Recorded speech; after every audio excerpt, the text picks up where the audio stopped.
Alrighty, part two. So here is what came out, and I got the old washer bottle out, and that's green. That is green. It's not blue, it's green. That's what came out of this, green.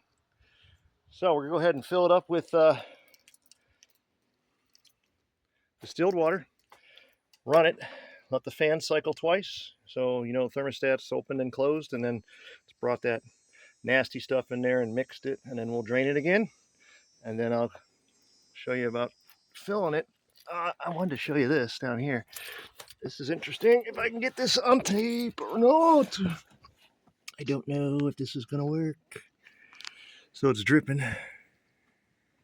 So right here is an opening on the passenger side radiator, and up in there is the thread for that screw. Let me put that screw in because I don't want radiator fluid dripping on my phone. Messy, messy, messy. So I'm gonna try this. I don't know if I can see it. I don't even know where I'm looking. Somewhere up in there, and it's probably good luck. You're not gonna see it. There's a screw up in there. Trust me. It's number 3 Phillips, hand tight, and maybe an 1/8 of a turn more. And that's it. There's the trap door. So we're gonna fill this up with what am I putting in it? Water, distilled water, and gonna run it, and then I'm gonna drain it again. And then as this is doing that, I'm gonna go ahead and pour the nasty stuff into my. Always save your washer fluid jugs. You never know when you're gonna need them. This is gonna tell me how many gallons of radiator fluid I've taken out of the first drain. And then we'll go ahead and fill it back up with the Amsoil, and then I'll show you the burping test. All right, guys, stay tuned. Stay tuned. We're almost done. So this video will be titled "How to Refill Your Radiator After You've Drained It." Since the first video was 11 minutes long and we drained it, we're going to put it back in. I'm going to use this little bad boy right here. So it comes with 4 different types of caps, which are really cool. I think that's on my Chevy. That's on the Ford Ranger. I haven't used that one. This one I've used. I think this one's also on my Chevy Tahoe. So it's got a little rubber dubber thing. You like that terminology? So just place that in there. There. That's on. Simple. Put that in there. Go ahead and remove that. Now, you know I'm not going to be able to lift that up. You know what I'm going to do? I'm going to leave this in just to show you how it works. Let me fill that up with the juice. So there is better than a half a gallon. I'm going to go ahead and pull this plug out. Oh yeah. Gurgling. Gurgling.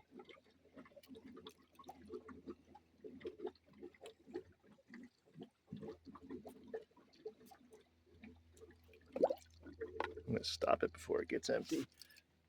And now that it's this low, I can actually do this one-handedly here now.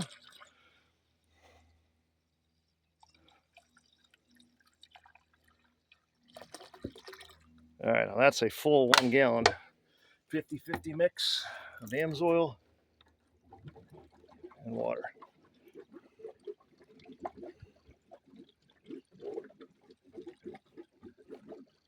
Got a little tornado down there.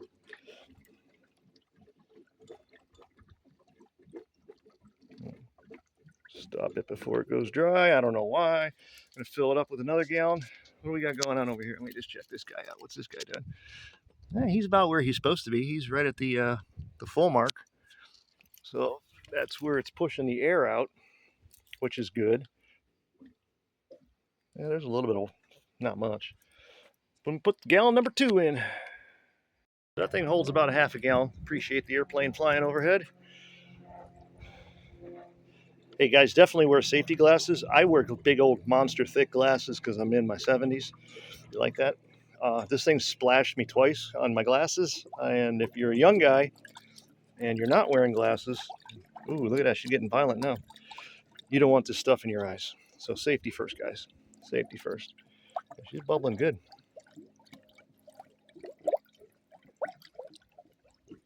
Must be getting up close to the top.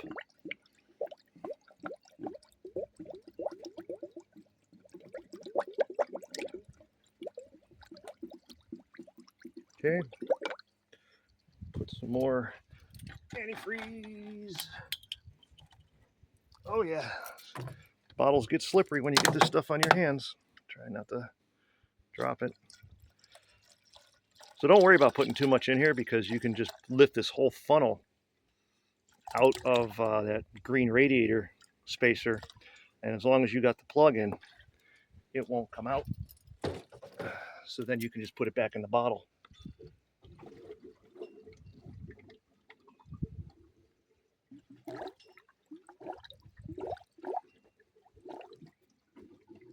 So this is kind of like what it's going to do when you start the car. It's going to burp. It may be because we ran it that thermostat is open, and it may be burping itself right now. We may have gotten more fluid out than we thought. So that looks like she's not going to take any more. What are we looking like over here? Yeah, it's right up to that little full line on the side there. So we're going to go ahead and put the cap back on this guy. I'm going to leave that there. I'm going to go ahead and start the car, get all this crap out of the way, and let her warm up and open up that thermostat. If it's probably closed because we just put cold fluid in there. And let her circulate 2 or 3 times, and we're going to watch the bubbling thing here. So I'm going to put you on pause here and get this thing rolling. So one step that, oh, shut up. So we're at 105,000. So this is one of the last fluids that I have to change on this vehicle. It is 2-wheel drive, so we don't have to screw around with a lot of the other stuff. So normally you would put your heater on high, defrost. Yeah, thank you. Camera's running. Make sure you got a camera on your car, guys. So I don't have to do that because I don't have a heater core, because it's disconnected because it leaked all over the place. So we're gonna go ahead and fire this puppy up. Oh yeah, she's cold. She went right back down to cold after I put all that fluid in. It should come up pretty quick. All right, oil pressure good. Where's the oil pressure? Oh, there it is. Oil pressure good. Volts are good. Got good fuel. 105,000 on the clock. So let's open this up now that I've started it.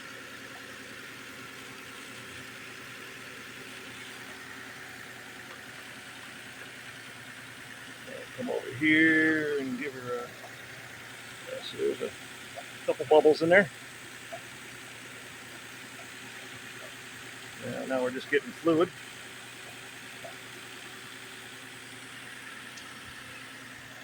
We're at 30 fluid ounces. The reservoir is full. The cap is back on the holding tank.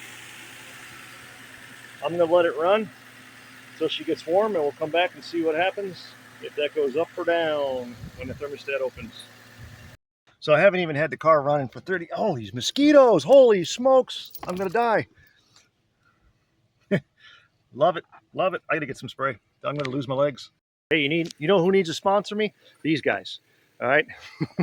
That is the best mosquito repellent I've ever had. Being in South Florida, Miami district area, went, oh, what do we got going on here? I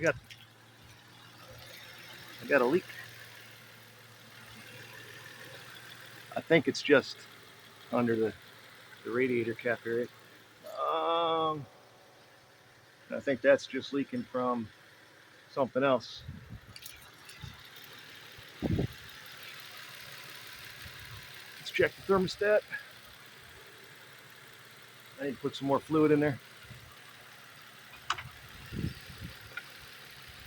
See what happens when the mosquitoes come up? Where are we at? All right, we're right on the halfway mark of the temp, and she opened up and sucked in a lot more fluid. And I think I've experienced a leak or two from there before. But as long as that's not leaking, and as long as my screw is not leaking, we're all right. That would suck. All right, so to finish it up, it's been running for about 20 minutes. It's just been sitting there. Nothing really major's going on. And it's really like just purring like a kitten. I did get some spillage behind the cap when I took the funnel off. I got nothing leaking out of over here. I got no drops coming out from where the drain plug is. And that little drop right there, I'm believing that's just residual from running down there and going over from when I pulled the funnel out. So road test it, drive it around the block, and just check it later tonight. Open that puppy up. I put a little bit extra in here just to let it suck in. If it's too full, it'll just dump it out. It is what it is. So I'm gonna go ahead and road test this, drive her around, get her nice and toasty, and then park her on a flat surface and see if that's still dripping or if that's just because I don't see anything coming out of that cap anymore. That cap was soaked and now it looks like it's dry. I don't see anything, but just check for leaks. That's it, guys. That's how you burp it. Just leave that funnel in there for 15-20 minutes. You saw it took the last 33 cc's in. Is that what it was? I don't know, milliliters. I can't remember. We're done. Thanks for watching. See you.